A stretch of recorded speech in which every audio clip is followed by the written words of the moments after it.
Break के बाद एक बार फिर से आप सभी का स्वागत है। खबरों के सिलसिले को आगे बढ़ा लेते हैं तो बात कर लेते हैं पूर्व सीएम अशोक गहलोत को लेकर। तो अशोक गहलोत ने गंभीर सवाल जो हैं उठाए हैं, बड़े सवाल उन्होंने खड़े कर दिए हैं। आपको बता दें कि उन्होंने कहा कि लगातार सीबीआई, ईडी और वहीं चुनाव आयोग जो है दबाव में काम कर रहा है, ऐसा कहना है पूर्व सीएम अशोक गहलोत का। उन्होंने कहा कि राहुल गांधी ने जो वोट के आंकड़ों को लेकर जो प्रेजेंटेशन दिया था उसमें कहीं ना कहीं सच्चाई है और यही कारण है और साफ देखने को मिल रहा है कि लोकतंत्र जो है खतरे में है। देखिए स्पेशल रिपोर्ट।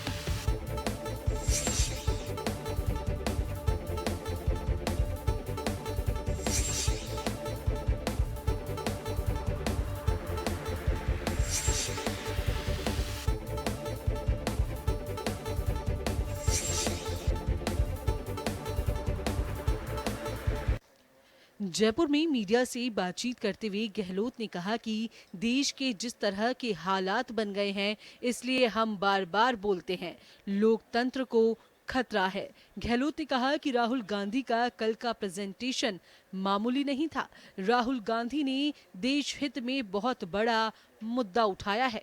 क्योंकि अगर चुनाव में अगर रिगिंग स्पष्टता के तरीके से करेंगे, इलेक्शन कमीशन और सत्तारूढ़ पार्टी मिल जाएंगे तो फिर डेमोक्रेसी कहाँ रहेगी। ये बहुत खतरनाक खेल हो रहा है देश के अंदर, जिसकी तरफ राहुल गांधी ने देशवासियों को सचेत किया एक प्रकार से। ये कोई मामूली कल का प्रेजेंटेशन राहुल गांधी का मामूली नहीं था। ये पूरे मुल्क के लोगों को एक प्रकार से मैसेज देना था कि क्या क्या हो रहा है, जो उन्होंने 4-5 पॉइंट कल बताए थे।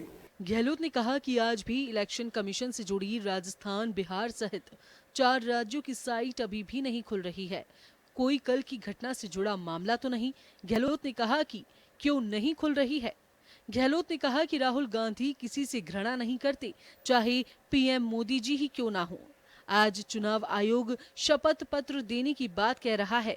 मैं तो कहता हूं कि चुनाव आयोग को शपथ पत्र देना चाहिए कि राहुल गांधी कह रहे हैं वो सही नहीं है। वो सामने आकर तथ्य रखें, क्योंकि राहुल गांधी ने जो डेटा उठाया वो इलेक्शन कमीशन का है। उसे निकालने में 6 माह का समय लगा।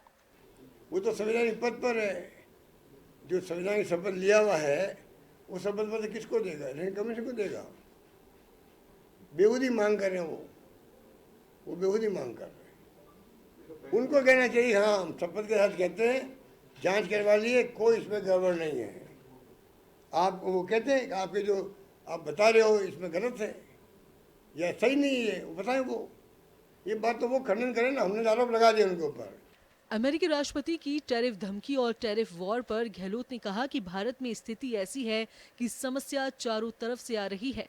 चीन, पाकिस्तान खुलकर भारत के खिलाफ आ गए, टर्की आ गया, अमेरिका भी डायरेक्टली और इनडायरेक्टली आ गया विरोध में। अब ट्रंप साहब की बार बार हिम्मत हो रही है भारत के खिलाफ बोलने की, लेकिन ऐसा पहले कभी नहीं हुआ कि किसी देश के प्रेसिडेंट ने भारत के खिलाफ बोला हो।